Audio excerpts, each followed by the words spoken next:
ত্রয়োদশ জাতীয় সংসদ নির্বাচনে 212 আসনে 2/3 সংখ্যাগরিষ্ঠতা নিয়ে জয়ী বিএনপি। বৃহস্পতিবার দিনভর ভোট গ্রহণের পর গণনা শেষে শুক্রবার সকালে ঢাকার আগারগাঁওয়ে নির্বাচন ভবনে ফলাফল ঘোষণা করে ইসি। বেলা 11:30টা পর্যন্ত 297টি আসনের ফল জানানোর পর ফলাফল ঘোষণার কাজ শেষ হয়। চট্টগ্রামের 2টি আসনের ফলাফল আইনি জটিলতার কারণে আপাতত ঘোষণা করা হচ্ছে না বলে জানানো হয়। প্রার্থীর মৃত্যুর কারণে শেরপুর 3 আসনের নির্বাচন আগেই স্থগিত করা হয়েছিল। ইসির তরফে জানানো হয় 59.44% ভোট পড়েছিল। যদিও বাংলাদেশের প্রাক্তন প্রধানমন্ত্রী শেখ হাসিনা বৃহস্পতিবার এই নির্বাচনকে ভোটারবিহীন, অবৈধ এবং অসাংবিধানিক নির্বাচন বলেছেন এবং এই ভোট বাতিলের দাবি তুলেছেন। বিএনপি চেয়ারম্যান তথা প্রাক্তন প্রধানমন্ত্রী বেগম খালেদা জিয়ার পুত্র তারেক রহমান 2টি আসনেই ঢাকা 17 এবং বগুড়া 6 জয়ী হয়েছেন। ইতিমধ্যে বিএনপির তরফে একটি বিবৃতি দিয়ে বিপুল সংখ্যক আসনে নির্বাচিত করার জন্য দেশবাসীকে ধন্যবাদ জানিয়েছেন তিনি। প্রায় 2 দশক পর বাংলাদেশের সরকারে শাসক দলের পরিবর্তন হচ্ছে।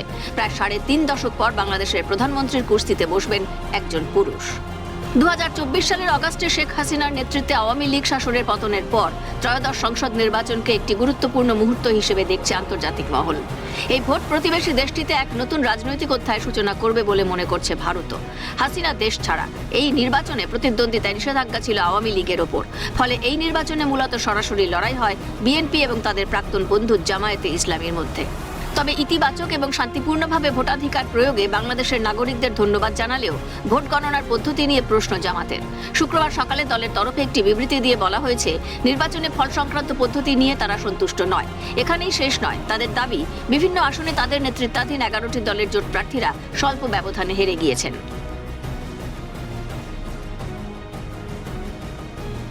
আন্তর্জাতিক মহলের মতে 2010 থেকে 2024 এই 14 বছরে বাংলাদেশ ভারত দ্বিপক্ষীয় বাণিজ্য বেড়েছে প্রায় 3 গুণ। কিন্তু একই সময়ে বাংলাদেশের বাণিজ্য ঘাটতি বেড়েছে প্রায় 4 গুণ। অর্থাৎ সম্পর্ক ঘনিষ্ঠ হলেও লাভের পাল্লা একপাশে ভারী। 2010 সালের শেখ হাসিনার দিল্লি সফর আসলে সরকারি নথিতে যা দেখা যায় তার চেয়ে অনেক বড় রাজনৈতিক বার্তা বহন করেছিল। ভারত প্রথম থেকে হাসিনা সরকারের ক্রমবর্ধমান কর্তৃত্ববাদকে নিঃশর্ত সমর্থন করে এসেছে। হাসিনা সরকারের পতনের পর মোহাম্মদ ইউনূসের নেতৃত্বাধীন সরকারের প্রতি অনাস্থা দেখিয়েছে। বলা বাহুল্য, শেখ হাসিনার অনুপস্থিতি নির্বাচন সমীকরণে বড় প্রভাব ফেলেছে।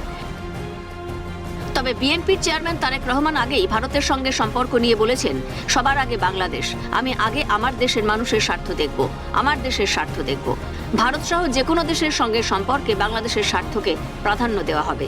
পরিবর্তিত পরিস্থিতিতে হাসিনাকে ক্ষমতাচ্যুত হয়ে দেশ ছেড়ে পালাতে হয়েছে। এখন ভারতেই তাঁর উপস্থিতি নয়াদিল্লির জন্য বড় পররাষ্ট্রনীতির বোঝা। তবে বিএনপি বলেছে, শেখ হাসিনাকে দেশে ফিরতে হবে। সেক্ষেত্রে তা কি ভারতের ওপর চাপ বাড়াবে? প্রশ্ন আন্তর্জাতিক মহলের।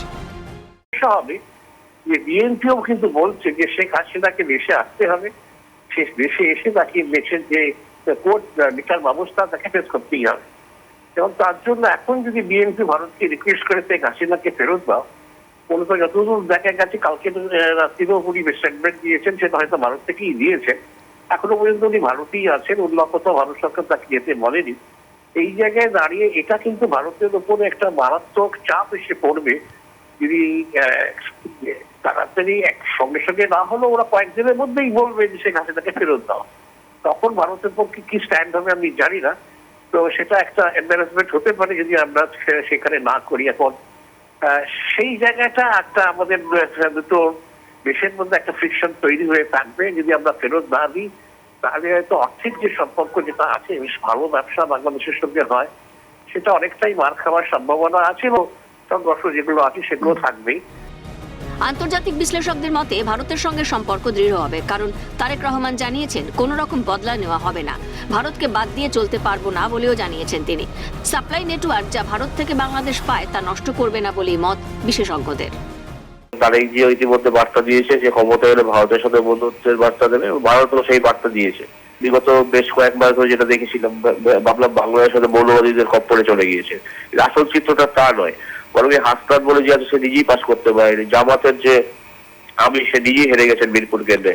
এবং যেই উদ্দেশ্য ছিল, অর্থাৎ একটা ইসলামীকরণ প্রক্রিয়া করা হবে বাংলাদেশে এবং গণতান্ত্রিক যে প্রতিষ্ঠানগুলোকে ধ্বংস করে দেবে, তাদের মতো চালাবে তালিবান স্টাইলে, সেটা হবে না। এবং আমরা যদি দেখি ম্যাচিউর তারেক জিয়াকে আমরা দেখতে পাচ্ছি এবং সে বলছে রিভেঞ্জে দিতে আমরা যাবো না এবং আমরা ভারতকে বাদ দিয়ে চলতে পারবো না, কারণ ভারত আমরা 3 দিক ঘিরে রয়েছে ভারত। অর্থাৎ এই যে বাস্তববাদিতা একটা দৃষ্টিভঙ্গি এবং ধৈর্যশীলতা, সহনশীলতা, এটা কিন্তু আগামী দিনে আমাদের সম্পর্ককে মজবুত করবে। কারণ এর আগেও বিএনপি ক্ষমতা ছিল বাংলাদেশে 3বারের মতো, তখনও কিন্তু একটা ওয়ার্কেবল রিলেশন ভারতের সাথে ছিল। এবং এটা ঠিক, বাংলাদেশের যে মৌলবাদী শক্তিগুলো তারা ভেবেছিল যে তারা পাকিস্তান, তুরস্ক এদের সাথে ঘনিষ্ঠতা বাড়িয়ে তারা ভারতকে চাপে ফেলবে, কিন্তু তারাই যে ক্ষমতায় এলে এটা কিন্তু এখন বিএনপি যেটা স্ট্যান্ড, ওরা কিন্তু সবসময় ভারতের বিরোধিতা করে এসছে। তবে জামাত যেমন আউট ইন্ডিয়া মুভমেন্ট করেছিল ওদের ছাত্র শিবিরের মধ্য দিয়ে, বিএনপি সেটা করছে না। বিএনপি এখন নিঃসন্দেহে চাইবে ভারতের সঙ্গে যোগাযোগ, যদিও ওরা বলছে যে ঢাকা না দিল্লি, ঢাকা ঢাকা এই যে স্লোগান উঠেছে, তারা বোঝা যাচ্ছে যে ওরা আর টেক ডগ ফরেন পলিসি, অর্থাৎ ভারতের পোষা কুকুর হয়ে থাকতে চাইছে না, এটা ওরা বারবারই বলছে। ওরা এখন চায়নার দিকে বেশি ছুটবে এবং পাকিস্তানের দিকেও ছুটবে। তবে হ্যাঁ, যে সাপ্লাই নেটওয়ার্কটা ভারত থেকে আসে সেটাকে ওরা ডিস্টার্ব করবে না।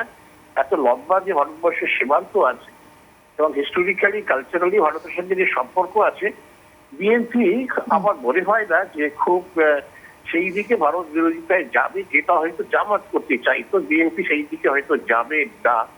এবং সে ভারত সরকারও চাইছে বিএনপি সরকারের সঙ্গে একটা বোঝাপড়া করার চেষ্টা। এবং আমার মনে হয় যে বাংলাদেশের শান্তি আসবে, আমাদের সীমান্ত অনেকটা সুরক্ষিত থাকবে। রাজনৈতিক অস্থিরতা শেষে এই ভোট বাংলাদেশে এক নতুন পর্বের সূচনা এবং তথাকথিত বেগমদের যুদ্ধ যুগের সমাপ্তির ইঙ্গিত দিল। তবে বিএনপির তরফে স্পষ্ট জানিয়ে দেওয়া হয়েছে যে তারা জয় উপলক্ষে কোনো বিজয় মিছিল বা সভা করছে না।